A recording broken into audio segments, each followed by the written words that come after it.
संविधान का चौथा स्तंभ है, जो संविधान अभिव्यक्ति की आजादी देता है, हमें बोलने की आजादी देता है, हमारे अधिकार, हमारे हक की लड़ाई लड़ने का अधिकार देता है, उसे यह प्रीति तिवारी जी बंद करवाएंगे, ऐसे अधिकारी बंद करवाएंगे। ये कह रही हमारा मूड खराब हो गया। हम मूड खराब होने का जिम्मा नहीं लेते, हम अपना काम करवाने आए हैं। आप पढ़ लिख कर अपनी मर्जी से अधिकारी बनी है, सुनने के लिए, जनता को झेलने के लिए, सेवा करने के लिए अधिकारी बनी है। आप अपने कार्यालय से जनता को दुर्व्यवहार करके कार्यालय से बाहर नहीं निकाल सकती है। यह अधिकार आपको नहीं है कि आप बोले हमको और आपके साथ खड़े 4 लोग और बोले कि आप भागिए यहाँ से, निकलिए कार्यालय से। अरे आपको पता नहीं है कि पत्रकार क्या होता है? आपने मामूली समझ लिया है। अरे आपको शर्म नहीं आती कि पत्रकार खड़ा होकर बोल रहे हैं मैम मुझे न्याय चाहिए, मैं एक पत्रकार हूँ। आपने क्या कर्तव्य निभाया? आप योगी जी को नहीं जानती, सरकार आदेश नहीं सुनती है कि पत्रकार जब किसी भी अधिकारी के पास जाए, कार्यालय जाए, प्रशासन के पास जाए, तो वो इज्जत दे, पत्रकार को मान सम्मान के साथ बिठाए और उसे पूरा ब्यौरा दे जिस बारे में जानकारी चाहिए पत्रकार को।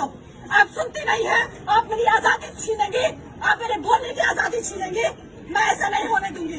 प्रीति तिवारी जी, आपने हमारे जमीन पर कब्जा करवाया है और आप ही उस कब्जे को मुक्त करवाएंगी। मैं कुछ नहीं जानती हूँ, मैं सिविल करने जाऊँ, मुझे बोल रहे मेरे कार्यालय से भागे। कहीं सुना है आपने? कितना भी बड़ा सुपीरियर अधिकारी हो, कितना भी बड़ा अधिकारी हो, उसका नर्म लहजा होता है, उसका बात करने का तरीका अलग होता है।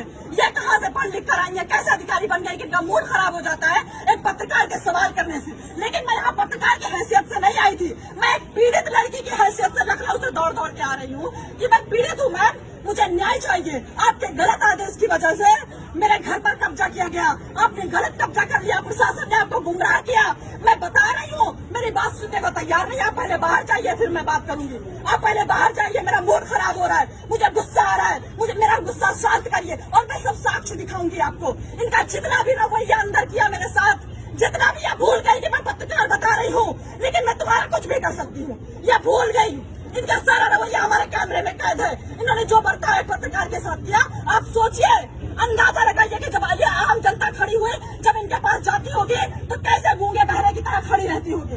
इनके आदेश के लिए एक शब्द सुनने के लिए कितना बेचैन रहती होगी कि मैम कुछ तो हमारे हक में फैसला सुना दे, कुछ तो हमारे हक में बोल दे, कुछ तो मेरे साथ न्याय कर दे। इस उम्मीद से जनता यहाँ पर खड़ी रहती है। और इन्होंने अभी कार्यालय का गेट बंद कर दिया और जब मैं परेशान हो गई, मुझे कार्यालय से बाहर निकाला गया, मुझे धक्का मारा गया, मेरे साथ दुर्व्यवहार किया गया, तब मैंने रिपोर्टिंग शुरू की, तब मैंने अपना कर्तव्य निभाया कि आज नहीं तो कभी नहीं। क्योंकि मैं यहाँ 2-2.5 महीने से चक्कर काट रही हूँ। मेरी बुजुर्ग माँ 2-2.5 महीने से आ रही कि मैम आपकी गलती की वजह से अभी तक कोई हमारे घर में घुस नहीं पाया। एसडीएम के गलत आदेश की वजह से हमारे घर पे लोगों ने कब्जा कर लिया, प्रशासन को भेजकर इन्होंने कब्जा करवा दिया। प्रशासन गलत रिपोर्ट लगा रहा है। जांच होनी चाहिए, निष्पक्ष जांच होनी चाहिए। हम बेईमान लोग नहीं है, गरीब आम जनता बेईमान नहीं होती है, अधिकारियों की तरह गलत फैसले नहीं लेती है, किसी का किसी पर कब्जा नहीं करवाती है। ये जो यहाँ पर आम जनता खड़ी है, ये बेईमान नहीं है। अपना खून पसीना बहाकर यहाँ पर लोग खड़े हुए हैं, उम्मीद में कि हमें न्याय मिलेगा।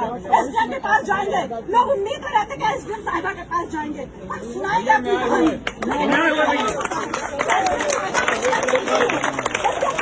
महिला है, महिला के साथ न्याय होना चाहिए। प्रीति तिवारी जी से कि मैं रोने लगी। मैंने बोला मैम आप भी एक महिला है, आप भी अधिकारी है, मैं भी एक सीनियर पत्रकार हूँ, मैं लखनऊ में पत्रकार